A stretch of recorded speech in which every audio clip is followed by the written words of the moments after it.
Hello, and welcome to this World Ocean Summit plenary session on ocean governance in the Lusophone countries. My name is Charles Goddard. I'm Editorial Director at the Economist Group.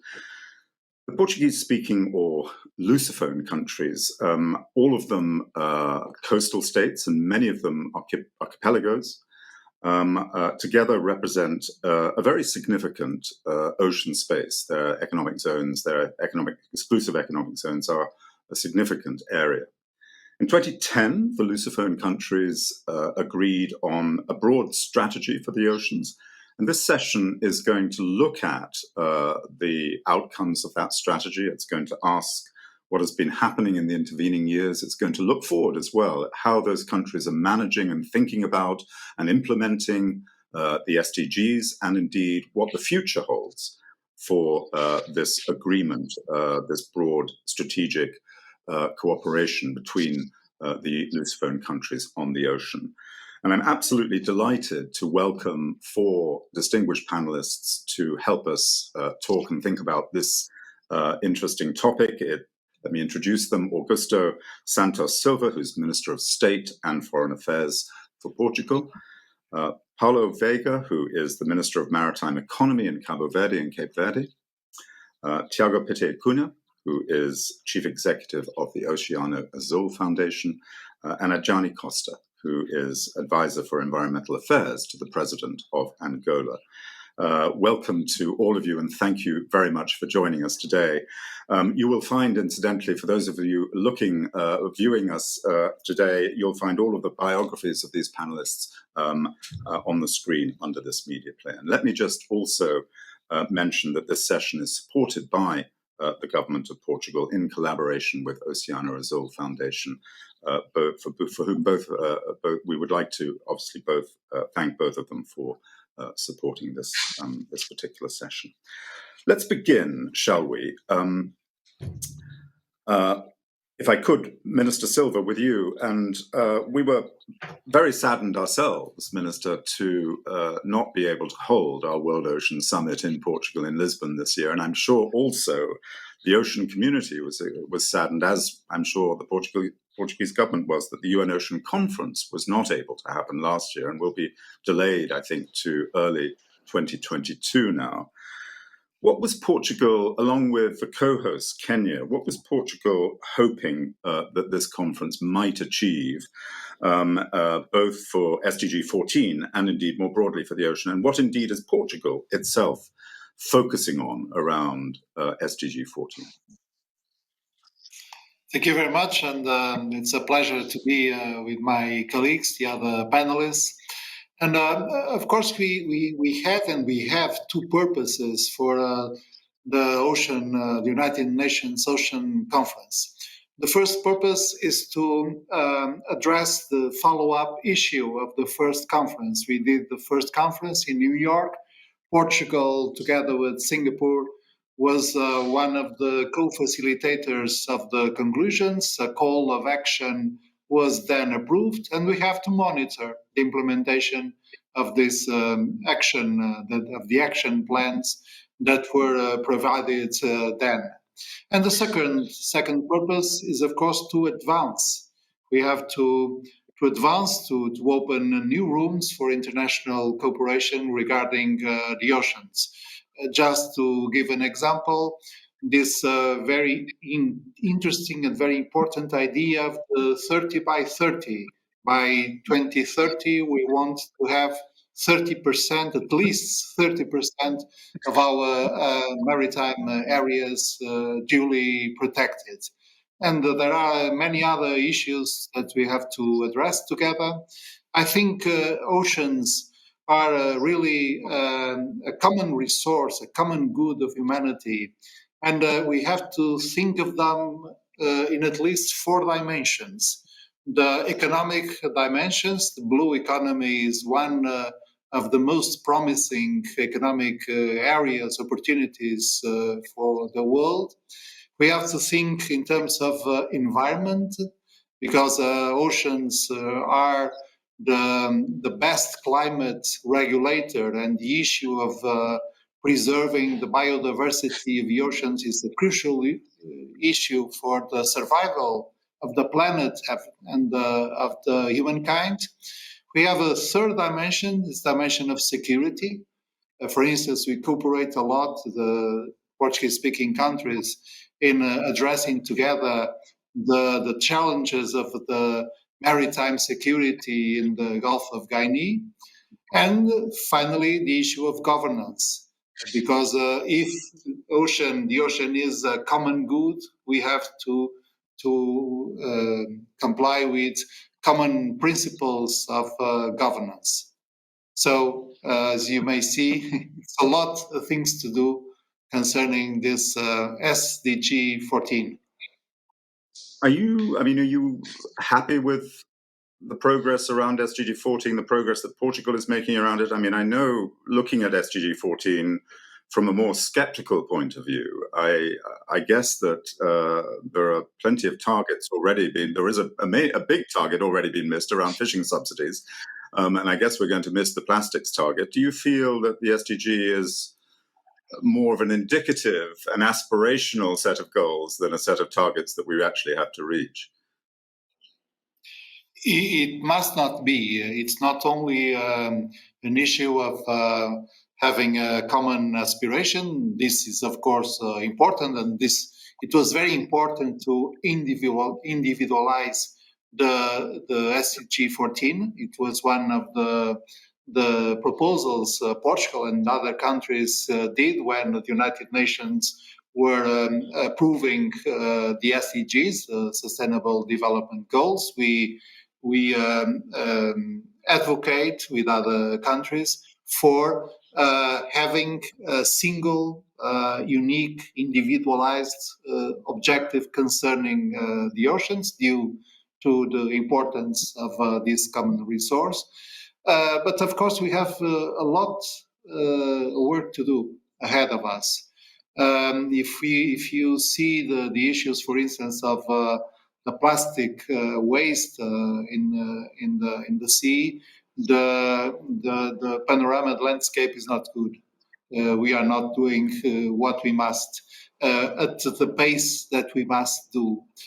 So I think we have by now less than a decade to fulfill the objectives that we ourselves have defined, and we have to accelerate the work. That's my feeling. Of course, in terms of international agreements and documents, we are progressing. For instance, it's very important the work that is being doing in the United Nations concerning the so-called the international treaty on maritime areas that are beyond national jurisdiction. This is very important. Still, we think, of course, we will host the new conference by the spring 2022 next year, and this will be another important momentum for the international community. But we have to do a critical inventory, a critical assessment of what is being done and of what we have to do in a more accelerated pace. So could I just take that point, Minister Veiga, and ask you whether you feel that that is also essential to accelerate this process? And if so, what are you in Cape Verde going to be doing to do that?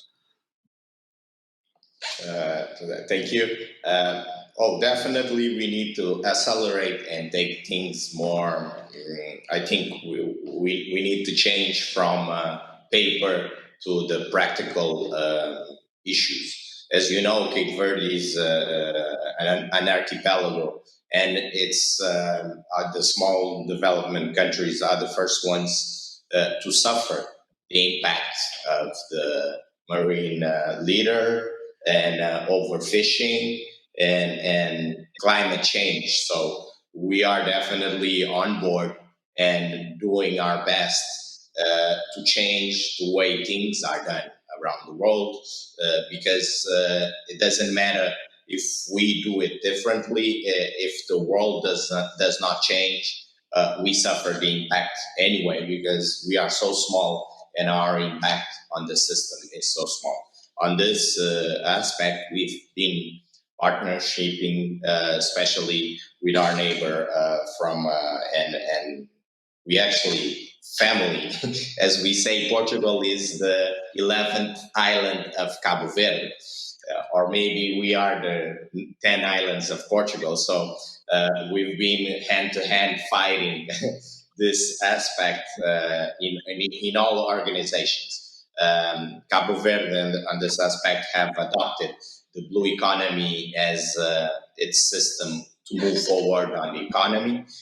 We have just approved the letter of blue economy. We've been doing partnership with Fundação Azul from Tiago Pitta and Oceano Azul, I mean. And we are going and we are working very hard for them to have their first project outside of Portugal in Cabo Verde. We've been working with the EU, the European Union, on the aspects of knowledge, and because we think the only way we can understand and protect the ocean is if we actually know the ocean and share the data. So on this aspect, we are part of the Atlantis. We've been defending that, but even with so we are very keen, and this is crucial for the survival of Cabo Verde, that we protect our ocean. We've been sharing with our in our region, in the CDAO or ECOWAS, as they said in English. We are leading to implement the blue economy and to also fight against the EU fishing, which is a big problem in our region. Let me come back to some of those partnerships that you've just been mentioning in a second, especially those that are Lusophone based. And if I could just come to you, Adjany Costa, and just ask you, just as a follow-up to all of that, how is SDG 14 going in Angola, and what recent steps has Angola been taking to get closer to those very difficult to reach targets? Hi, Charles. Thank you. We are running a little bit behind in terms of time frame, yes. But I think I will have to agree with Minister Silva and Minister Veiga that we do have to accelerate. So the idea is not to cut down on goals and targets, but it's actually to find a way to use what we've already done so far and accelerate the pace to make sure that we achieve those targets. Perhaps not on the same time frames that they are established for, but definitely before the deadline for the overall SDGs. We have had a very long reconstructive phase where we had to review all of our infrastructure and everything that was associated to our economy. And it was only in 2011, 2012 that we actually managed to start thinking about the ocean as a source for sustainable economy rather than just for self-sustenance, as most of our communities, over 60% of our population, is on the coastline. We have so far already identified 7 areas of ecological and biological significance, which have led to now the creation of our first ever marine protected area, which we just kicked off last year. So it might be a small step, or it might be seen as a small step, but it is a very, very important step on our end. And we think it will unite all of the stakeholders and everyone that could be involved in making sure that everything that is used in our oceans is used sustainably, and we can do protection while exploring sustainably our resources. We do have meaningful conversations with most of the communities within the Lusophone community towards ocean sustainability.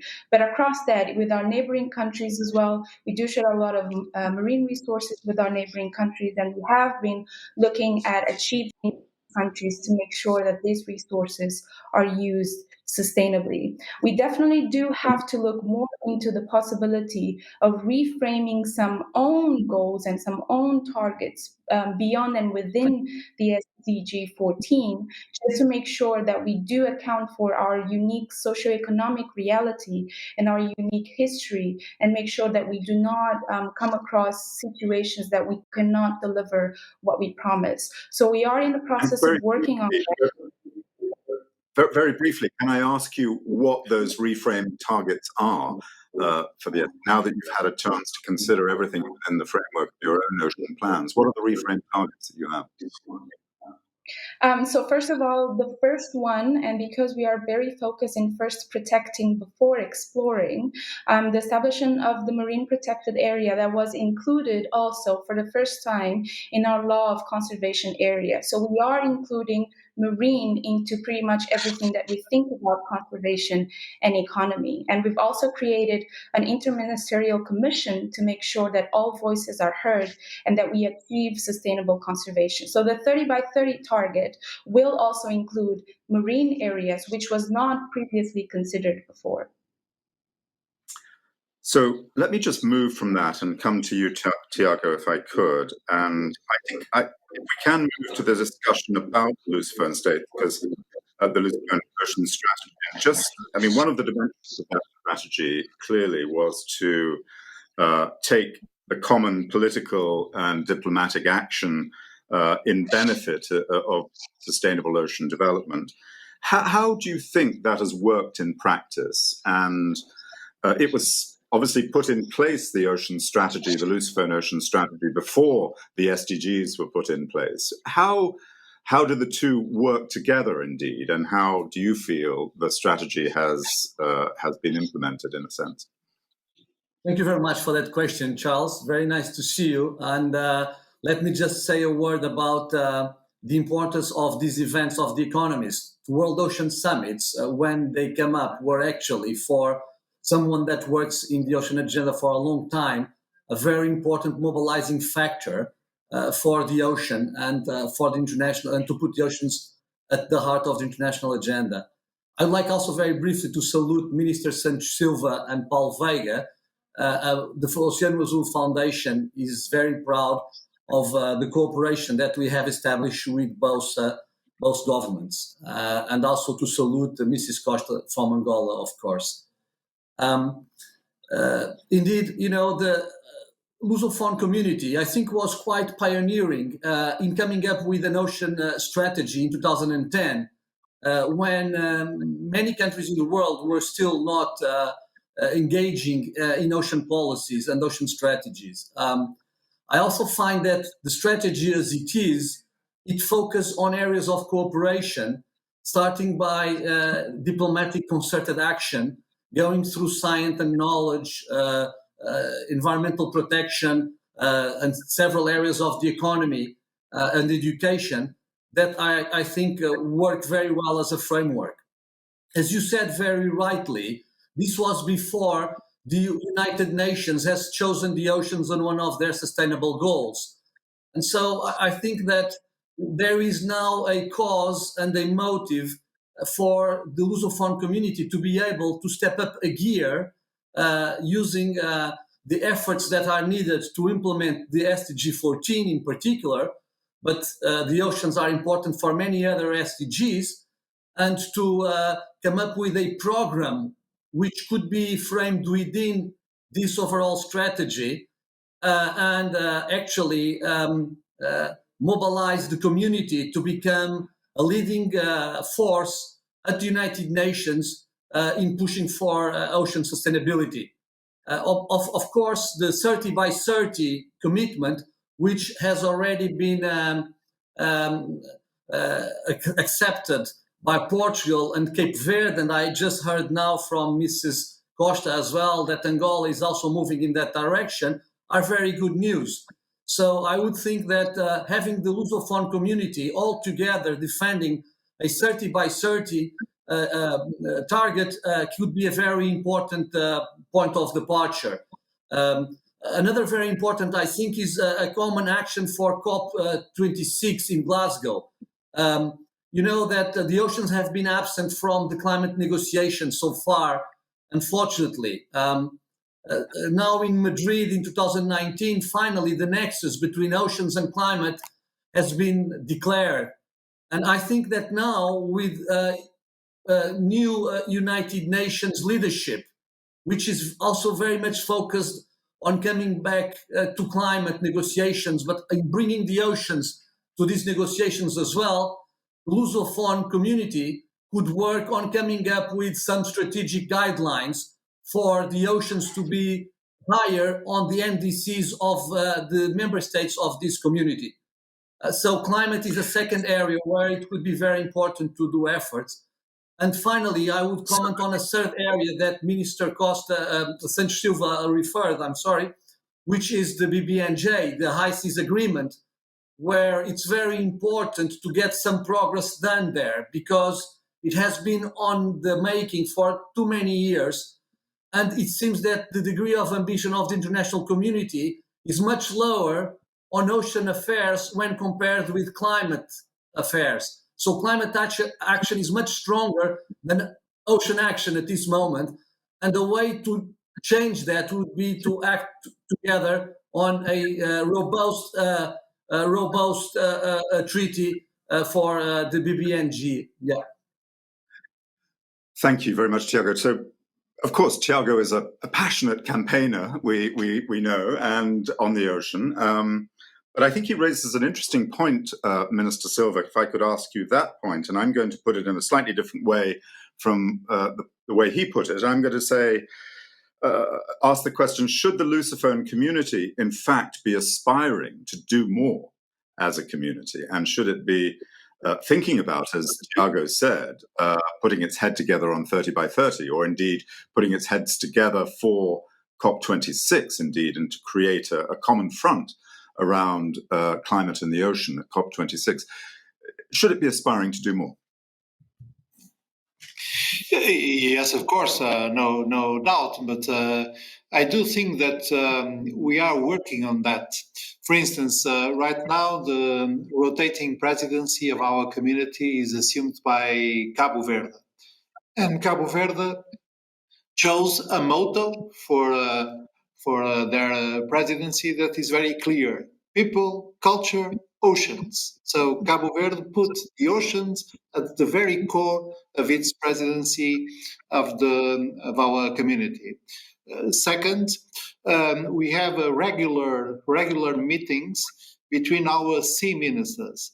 The last one, I think, was in Mindelo, Cabo Verde, and they approved an important declaration. So we have a cooperation pillar organizing our community, and the cooperation on oceans is one of the main dimensions of this pillar. Third, we work and we decide by consensus. And I do think that every single member state is now advancing in its ocean agenda. This is true for Brazil, this is true for Mozambique, this is true, of course, for Angola and Cape Verde. Guinea-Bissau is also engaging more in this ocean, and of course, East Timor is also a very important activist of this cause. So I do think that we can take profit of this fact, because there are two traits that unite us. The one is, of course, the language, but the other is the oceans. As you rightly said at your introductory remarks, we are all coastal states. The maritime dimension is an existential dimension for all the nine member states of our community. But of course, we can do more, and I think we will do more throughout this decade.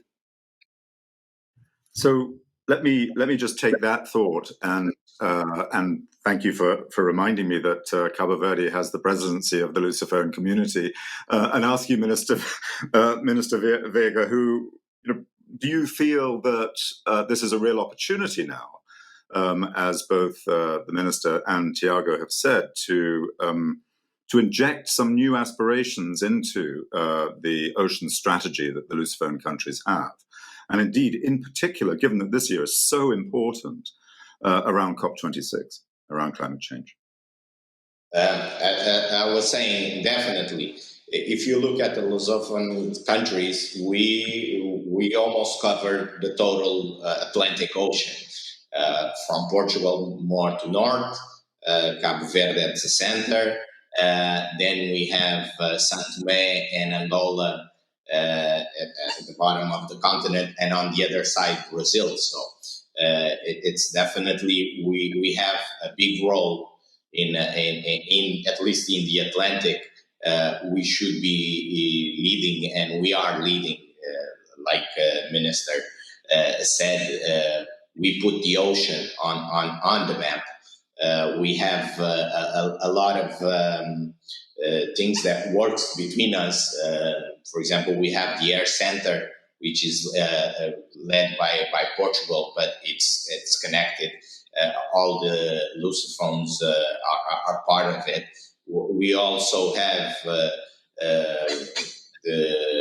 we leave here the challenge to Tiago to go to the other countries also after Cape Verde, of course. So definitely we need to do more and more for the oceans. Thank you. Well, you, Adjany Costa, you mentioned, of course, that you felt that there was an opportunity now to really potentially review the ocean strategy of the Lusophone countries. And I guess, and I'm making an assumption here, inject a bit more ambition into them, particularly at this very important moment. And you did also mention that Angola is looking at 30 by 30. Is 30 by 30 potentially a really important gathering point for the Lusophone countries to try and push that particular part of the global ocean agenda forward, which is clearly very important, particularly at COP15? Yes, I do think we need to be very much realistically ambitious. I do think that every member state has their very own socioeconomy, their very own history, their very own legislation. Even though we do have very similar governance and policies, we do have very unique traits that could, from one side, help us to build a stronger community and stronger policies towards the ocean that we can work together and collectively, but also make sure that the individual plans that are programmed to fill in and to get to those targets, those collective targets, are actually achieved. So I think it is time that we review that strategy, also considering very well the fact that the SDG 14 was not present at the time it was developed. So we do have a lot of new worldwide policies and a lot of very individual events that have occurred that will help us build something much stronger and help each other on achieving that. I think the 30 by 30 is something that unites the whole world. It's not just the Lusophone countries. I think the countries that are inspired to reach that goal are all kind of learning with each other and teaching each other on how to achieve that. We do have a huge country, and though having the maritime environment into that thinking not only makes sense, but it's crucial to make sure that we achieve all of our own and the worldwide goals that are established. So you raised an important point, I think, in that each of the countries are going to be looking at this differently, and their different income levels suggest that that would be the case anyway. The recent OECD report, and I'll come to Tiago and also Minister Silva about this, around sustainable ocean for all, which I believe Portugal was also supporting, sort of argued that given the greater reliance on ocean-based activities for developing countries, particularly, and a greater percentage of GDP is derived from, say, fishing and from tourism than it would be in developed countries, that there are really great opportunities in developing countries to build their economies around that. But yet, at the same time, in many ways, their oceans are possibly more stressed as a result of overfishing and other things like that. So the balance of driving economic growth at the same time as protecting the ocean is a complex one. How do you think the Lusophone orbit and universe of different experiences, and particularly given Portugal's experience leading some of the maritime thinking around the European Union, can help bring that balance into more favor, into a more positive light, do you think? And how do you expect Portugal to be sort of giving more experience, I suppose, its experiences around these questions, if at all, indeed? Yes, so that is why, and I mentioned before, we have created the Interministerial Commission to make sure that we create a balance in between both of them. While we were looking at the excess that we have identified, we were looking at which one can we use to upgrade it into a full protection status without compromising the self-sustenance of all of our communities. As I mentioned, we have 60% of the population in our coastline, and over 90% of those actually depend directly on those resources. But it is also very important to know that if we do not protect those resources, there will not be any economic sustainability in the future. So it is crucial that we find a balance now, and we are kind of doing a very good job into listening to all of these voices in the public, in the private, in the civic sector, to make sure that we achieve this balance without compromising what has to be done on both sides. So, thank you, Minister Silva. I mean, given Portugal's sort of, very important role in developing and helping the European Union, particularly develop its maritime policy around these areas, what do you think the role of Portugal is in helping frame that important blue economy balance? Well, thank you. We have now an opportunity, since Portugal is currently the rotating presidency of the Council of the European Union. So in our program, this issue is included, and we think we can do some progress within the Council of the European Union in order to advance in the right manner. Meaning, first, we have to keep in mind that some of the problems that from which the ocean suffers are created on land. For instance, the plastic, the garbage in the ocean, the largest part of the garbage that exists in maritime areas nowadays come from the land production. So we have to advance in the circular economy, in preventing abolishing the use of single-use plastics, to use more environmentally friendly materials in our economy in order to protect the ocean. Then we have to, as Jana just said, we have to get the right balance between economy, between the immediate growth, between the current time we experience, and mid-term and long-term future. So that's what sustainability means: to use resources in a rational way, and always keeping in mind that there is a future ahead of us. And we have also to understand fully this new concept we are using, the concept of resilience. We have to organize not only a blue economy, but also a resilient blue economy.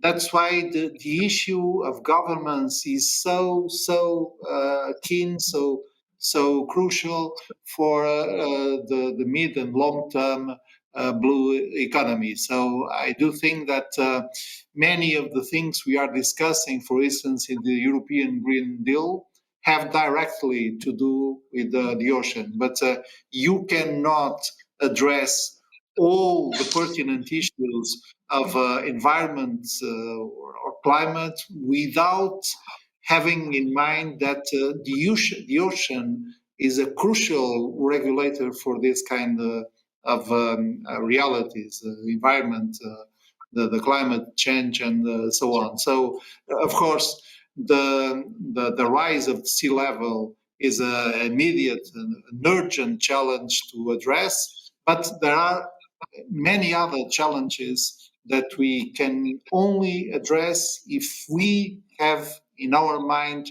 the blue economy perspective, the oceans governance perspective.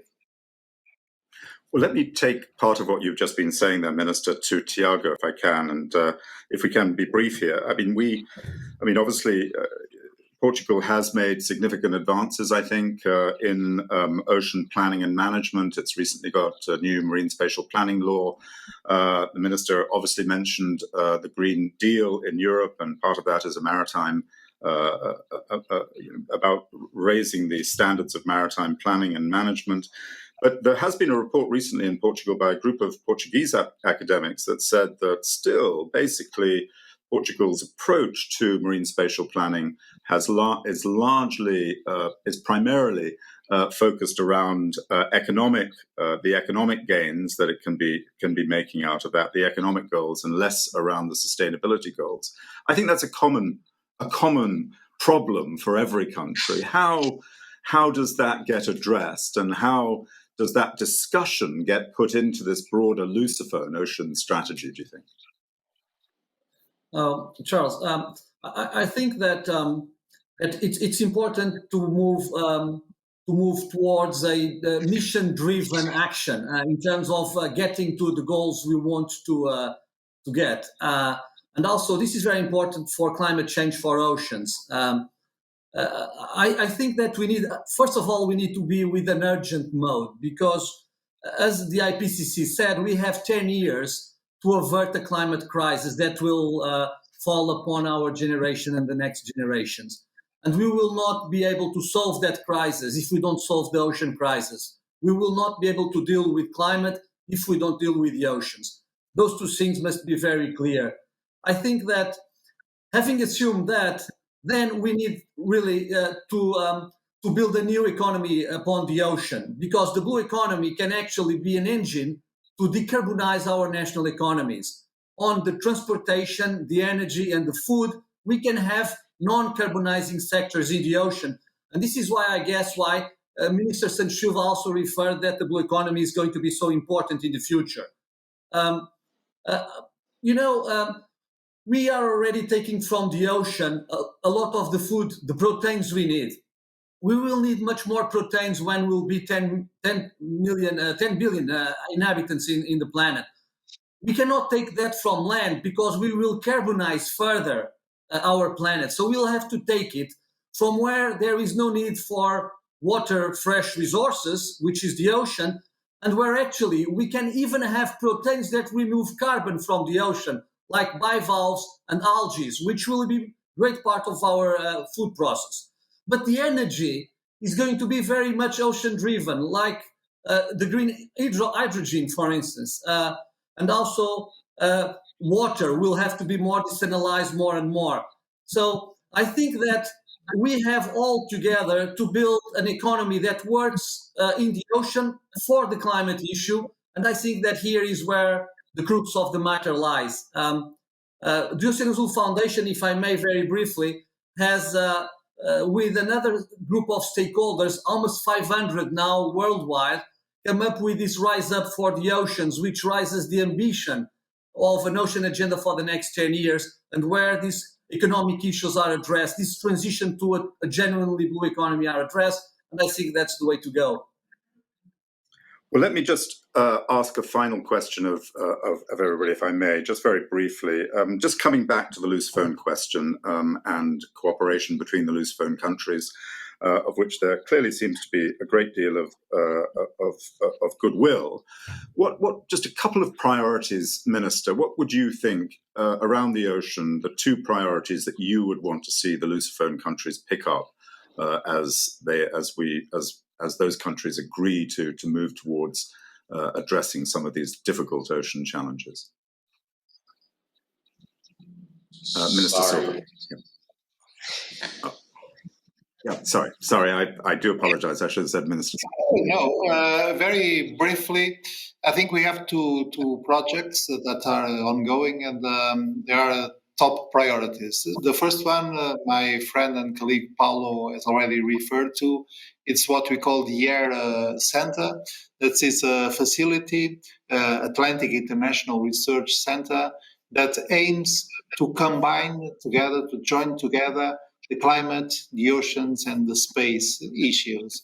And the second one is on terms of maritime security. We are now working together in order to guarantee that the free navigation in the Gulf of Guinea can be preserved, because right now, unfortunately, it's a very unsecure area, but we are working together, Portugal, Cape Verde, São Tomé, Angola, Guinea-Bissau, in order to improve the security in that area. Sometimes it's a dimension that we don't consider that much when addressing the ocean issues, but it is really a very important dimension, because with no security, the maritime transport cannot be guaranteed. Thank you, Minister. And Minister Veiga, just very briefly, two of the priorities that you would like to see, given you have the presidency of the Lusophone countries at the moment for the ocean. What would you like to see? Oh, definitely, I agree with the Minister Augusto that security is the most important. There's no economy without security, but conservation of the oceans. And here I would like to address the unregulated and illegal fishing.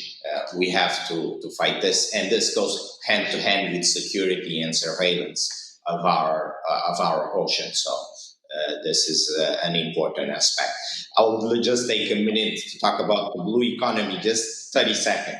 It's really important that we involve the community, the coastal community. They have to understand what is blue economy and what is sustainable, because at the end, they're the one exploring the resources. And if they don't understand it, we can do all the policies we want and it won't have an effect. So this is a hard work we have to implement the blue economy, is involving the community at all levels and the people to understand that they safeguarding their future and the future of their kids.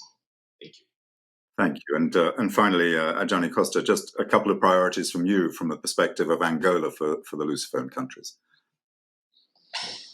I think most of them have already been said by both ministers, but I think two of them that I would like to really reinforce is the engagement and the inclusion of local communities towards the decision making and also the overall process of managing marine resources, especially in countries where self-sustenance is so important.